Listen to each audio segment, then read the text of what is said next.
और सीधा रुख करते हैं विधानसभा की तरफ, जहां इस समय मुख्यमंत्री अशोक गहलोत संबोधित कर रहे हैं।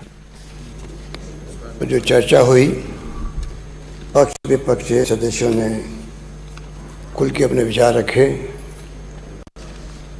उन सबको मैं धन्यवाद देना चाहता हूं, आभार व्यक्त करता हूं और ये कहना चाहूँगा जो भी आपने विचार प्रकट किए हैं, मैं नियमित रूप से उनको, चाहे मैं सदन में नहीं भी था, राहुल गांधी जी आ गए तो मैं 2 दिन चला गया, और वैसे भी अगर मैं सदन में रहूं या नहीं रहूं, पूरी रिपोर्ट में कौन क्या बोल रहा है मेरे जहन के अंदर मैं खुद पढ़ता हूं। और प्रयास करते हैं कि अभी माननीय नेता प्रतिपक्ष कह रहे थे, जनता ने जिस उम्मीदों के साथ में सरकार बनाती है उसके अनुरूप हम लोग खड़े उतरे, ये हमारा दायित्व है।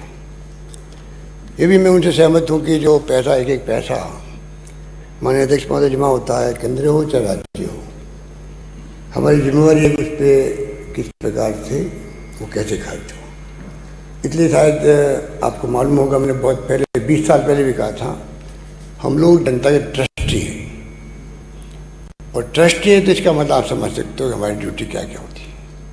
अब कोई कम कोई ज़्यादा निभाता अलग बात हो सकती है, पर आज हम लोग कह सकते हैं कि हम जब जीत के आते हैं तो एक प्रकार से घर परिवार के अलावा हम पब्लिक प्रॉपर्टी के रूप में होते हैं।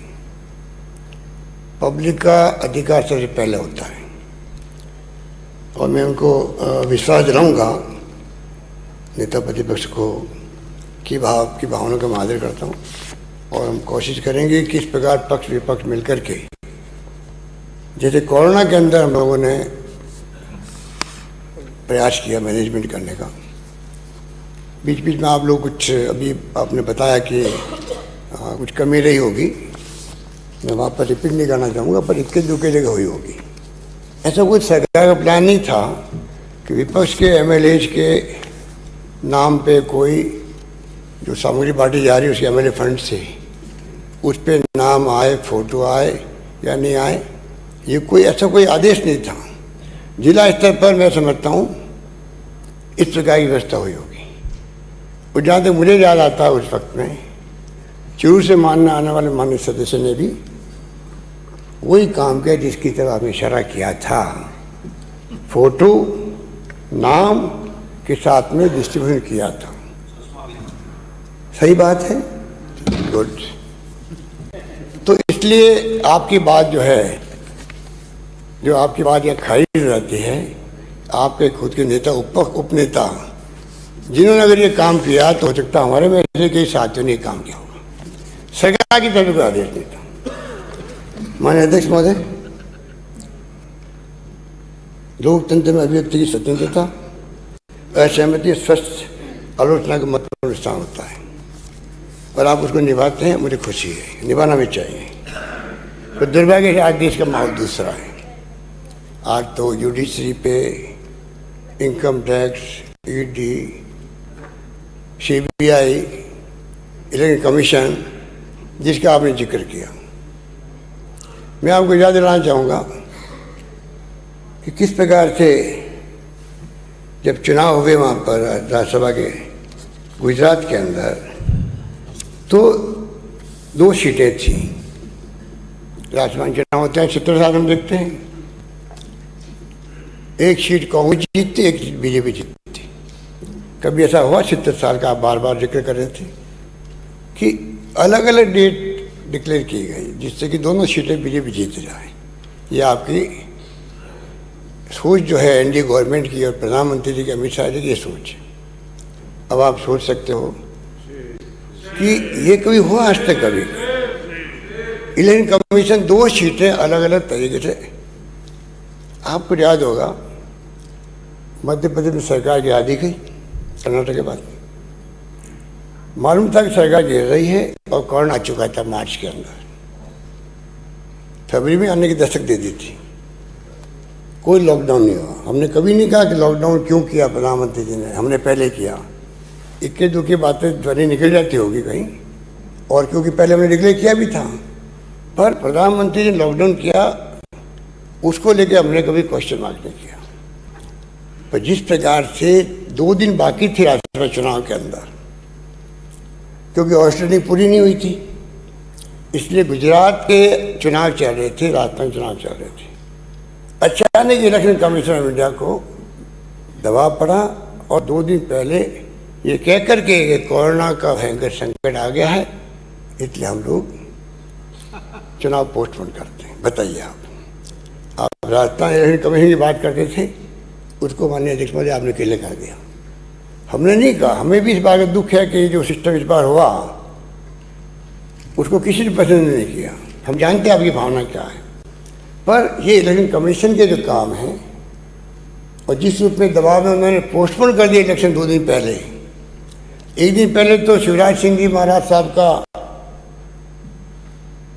प्रोसेशन निकलता, जुलूस निकलते हैं मुख्यमंत्री बनने पर, तब कोरोना नहीं था, अगले दिन कोरोना आ गया। माननीय अध्यक्ष महोदय, ये जो बार बार हमें सुनना पड़ता है नेता प्रतिपक्ष महोदय से कि जवाहरलाल नेहरू, इंदिरा गांधी, राजीव गांधी, तो माननीय इस पर तो आपका मेरा दोष नहीं है। मेरे ख्याल है आप भी आज़ादी के आस पास ही पैदा हुए होंगे, मैं भी आज़ादी के बाद पैदा हुआ, मोदी जी भी आज़ादी के बाद पैदा हुए। अगर आज़ादी के पहले ही नेताओं ने सेक्रीफाइस किए, पंडित जवाहरलाल नेहरू ने, महात्मा गांधी ने, सरदार पटेल ने, सुभाष चंद्र बोस ने, अगर मान लीजिए उस वक्त में जंग लड़ी गई और उसके बाद में 50-60 साल तक एक छत्र राज कांग्रेस का रहा। इंदिरा गांधी ने पाकिस्तान के 2 टुकड़े कर दिए 71 के अंदर, 90,000 सैनिकों को सरेंडर करवा दिया, कर्नल, जनरल सब उसके अंदर थे, मेजर। शहादत दे दी, खालिस्तान ने बनने दिया। शहादत दे दी किसे कहते हैं? राजीव गांधी शहीद हो गए। अब अगर आपकी पार्टी सत्ता में आई है, कोई विचारधारा का आधार बताई नहीं है। राम मंदिर, राम मंदिर, राम मंदिर। बचपन में सुनता था गौ माता का नाम लेके आप लोग आंदोलन करते थे। आपको तो याद होगा, आप तो टीचर आए हो उठ करके। नहीं, हम भी लेते हैं, हमने तो, आपने कुछ नहीं किया। आप नाम लेते हो, हम काम करते हैं।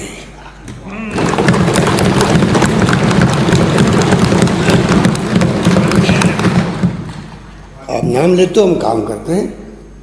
आपने नाम लिया गौ माता का राजनीति करने के लिए। हमने गौ माता को गौ माता समझा।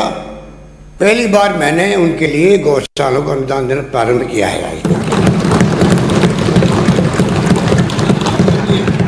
पहली बार हमने बनाया, निदेशालय बनाया गायों के लिए। आपने बनाया।